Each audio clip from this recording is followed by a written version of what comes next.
Hello. Today we're going to talk about the future-oriented perspective on positive psychology through self-efficacy, optimism, and hope.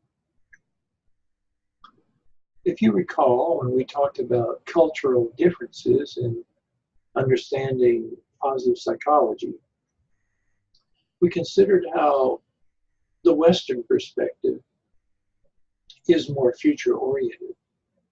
And it is that perspective that we'll be looking at somewhat today, because these notions about self-efficacy, optimism, and hope relate more to that perspective, probably, than to the Eastern perspective, which, as you know, focuses more on harmony, balance, focusing on the present and learning from the past. Let's start with self-efficacy. Efficacy, by the way, is spelled E-F-F-I-C-A-C-Y. So Albert Bandura at Stanford University is well known for his work on self-efficacy. You may know Albert Bandura from the Bobo doll study he conducted that you probably learned about in general psychology, where he compared children who watched adults beating up on a Bobo doll with children who watched adults being nice to a Bobo doll, and found the children who observed the aggressive adults tended to be more aggressive themselves. So Bandura's name is associated with that particular kind of learning called observational learning or social cognitive learning. Well, Bandura has done some other important things in his career, and one of them is to focus on self-efficacy. He has done a good bit of research on self-efficacy, and he has inspired many other people to examine various aspects of self-efficacy. I would say it's one of the hotter topics in the field of psychology because of the amount of research self-efficacy has generated. So, what is self-efficacy? Bandura defines self-efficacy as people's beliefs in their capabilities to produce desired effects by their own actions. People's beliefs in their capabilities to produce desired effects by their own actions. Another way of looking at self-efficacy, described by another researcher named Maddox, M-A-D-D-U-X, self-efficacy is what I believe I can do with my skills under certain conditions. Well, for Bandura, self-efficacy is a way of thinking about ourselves in relation to the world around us that affects what we expect of ourselves and also what we expect of other people and other situations in which we may enter or find ourselves. And in the case of people, of course, interact with. Bandura emphasizes that self-efficacy varies based on the conditions in which we think about it. That is, you might be high in self-efficacy in some areas of your life and moderate to low in self-efficacy in other areas. For example, if you are a good student and have had a lot of success experiences academically, chances are you're high in self-efficacy in that area of your life. But some of us, for example, we might be low in self-efficacy in other areas, say in the area of athletics. So we have different levels of self-efficacy in different areas of our lives. And Bandura emphasizes that as we develop a sense of our own self-efficacy, it takes place in the context of our life experiences and the interactions we have with people and situations. And he emphasized the reciprocal nature of these interactions, meaning the two-way street aspect of it. The person affects the situation affects the person. And as a result of this process, this two-way process, this reciprocal process, Bandura maintains that we then develop what he calls internal working models of ourselves in relation to the world and different aspects of our experience, which would allow us to have different levels of self-efficacy in different kinds of situations or circumstances. Bandura was also interested in better understanding how we might help children to develop good self-efficacy. And he identified several what he calls developmental antecedents to self-efficacy. Developmental antecedents mean things that happen as we're developing that may help us to develop high self-efficacy. The developmental antecedents that he described include the following: previous successes in similar situations, modeling others in the same situations, that is, observing other people and doing what they do, imagining oneself behaving effectively, so we picture in our minds being successful, undergoing verbal persuasion by powerful, trustworthy, expert, and attractive other people, that is, having encouraging people in our lives who have influence and who continue to give us encouragement to try new things and validation for our efforts. And then finally, arousal and emotion. In order for us to be at our best, we need to experience an optimal level of arousal, and preferably a more positive emotional state, usually, in order for that to be possible. There I'm reminded of Barbara Fredrickson's broaden and build theory of emotion, where of course she talks about how positive emotions lead to positive thought action patterns in an upward spiral sort of way. So one of the things I'd like to ask you to think about is, as a parent, a teacher, a community worker, a volunteer, a church participant,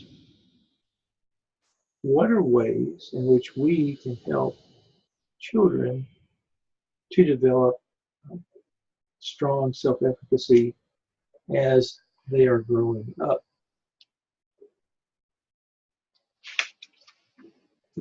Many studies have now been completed on self-efficacy, and new studies are being conducted along the way. Like I said before, it's a hot topic in the field of psychology. Not only in psychology, but I've seen research in other fields like education and healthcare, nursing, medicine, that have looked at self-efficacy as well.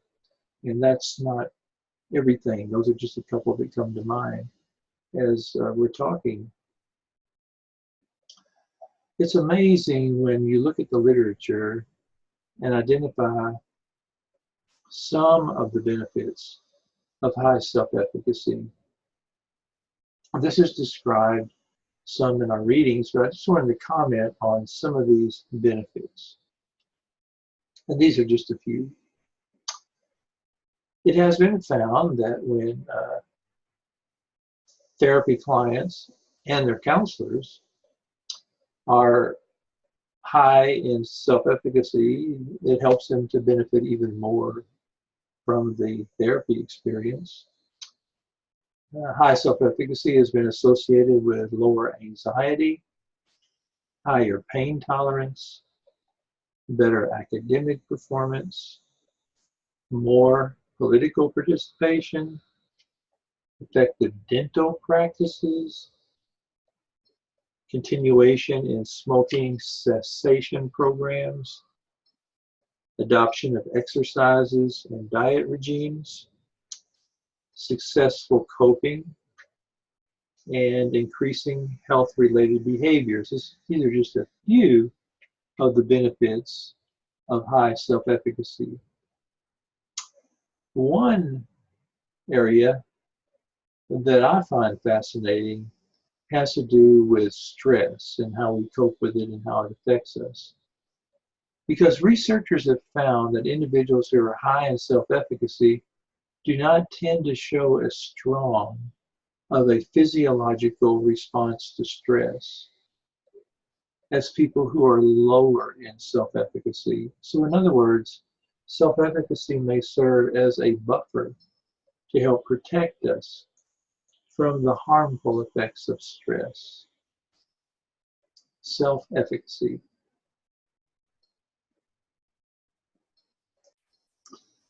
Are you one of those people whose glass tends to be half empty or half full? In other words, do you tend to be more of an optimist or a pessimist in your outlook on life? This is another topic that we get to learn about in our readings. And it's not surprising to find out that if we have a more optimistic outlook on life, it is associated with higher well-being than if we have a more pessimistic outlook on life. Well, earlier in his career, Martin Seligman, who is responsible, as you know, largely responsible for getting positive psychology going as a discipline. Earlier in his career, when he tended to focus more on what's wrong with us, he developed a theory about helplessness and about pessimism and optimism. And he maintains that pessimistic people and optimistic people have some fundamentally different ways of thinking about themselves and their life experiences. Let's just take an example and we'll explore his ideas. Let's say that you do poorly on a test in one of your classes. And if you approach that disappointment with a pessimistic frame of mind, you might be thinking things like, I'm such a failure. I'm never going to amount to anything in life. It's always going to be this way. So let's take a look at that in light of Seligman's ideas. Seligman says that pessimistic people's thinking tends to be characterized by these three qualities: internal, stable, and global. Internal means that the person tends to hold themselves responsible to blame themselves when things go wrong, even if they are not responsible or only partially responsible for what happens. So inside myself, the cause is inside me, internal. Stable. Now we tend to think of stable in a positive way, but here it simply means that when disappointments happen, that's a stable situation, meaning it's going to keep happening. We don't see it as temporary. We see it as stable if we have a pessimistic way of looking at life.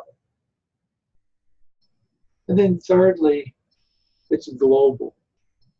This is the idea that it's not just this test, not just this class, but in all areas of my life. I'm a failure. I'm a loser.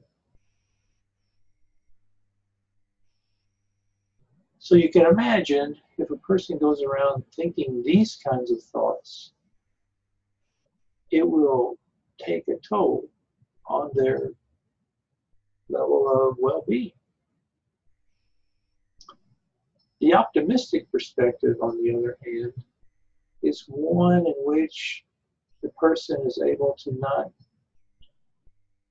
just hold themselves responsible for things that happen, and they are able to realize that it happened on this test, but it doesn't mean it has to happen on all tests. In fact, I've done well on many tests in the past in my college career. So they are acknowledging that it's a variable, not stable in the pessimistic way of thinking, but variable, meaning that yes, it happened on this test, but it doesn't have to happen on all tests and hasn't happened on all tests in the past. And the third aspect of the optimistic perspective is specific. Yes, I did poorly on this test, but I have done better on other tests, and I'll do better in the future. So when we are able to take a more optimistic perspective on disappointments that happen in our lives, according to this approach, it will help us to cope with it better, to not be as adversely affected as we otherwise would be, because we appreciate the experience more from an optimistic point of view. Thinking about the idea of external versus internal, with external being optimistic and internal being pessimistic, here if a person had an optimistic explanatory style about doing poorly on the test, they might be able to cut themselves some slack and attribute doing poorly more to situational factors like I had a lot of other tests that week. I had a lot of other things going on in my life. I wasn't studying as much as I needed to, but it was all I could study. And hopefully I can study more and more effectively and do better the next time. These would all be examples of how a person might think about their experience in a way that can help them to have a more optimistic perspective.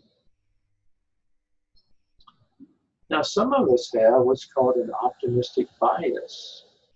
And that means that we look at situations perhaps in an unrealistically positive, optimistic way than what they may, at least some of the time, turn out. So in some situations, having an optimistic bias could be a good thing. Because if you go into a situation that you don't handle the best, and you get some negative feedback about that, it's not likely to have as much of an adverse effect on you if you have an optimistic bias that generally things are going to go better for you than if you didn't have one and you got negative has been found that individuals with an optimistic bias, they tend to cope with disappointment better, as you might imagine, because they are able to hope for and look for the best, even though they're sometimes disappointed. That optimistic perspective helps them to maintain more positive emotion states, and also to be able to cope more effectively with situations in their life.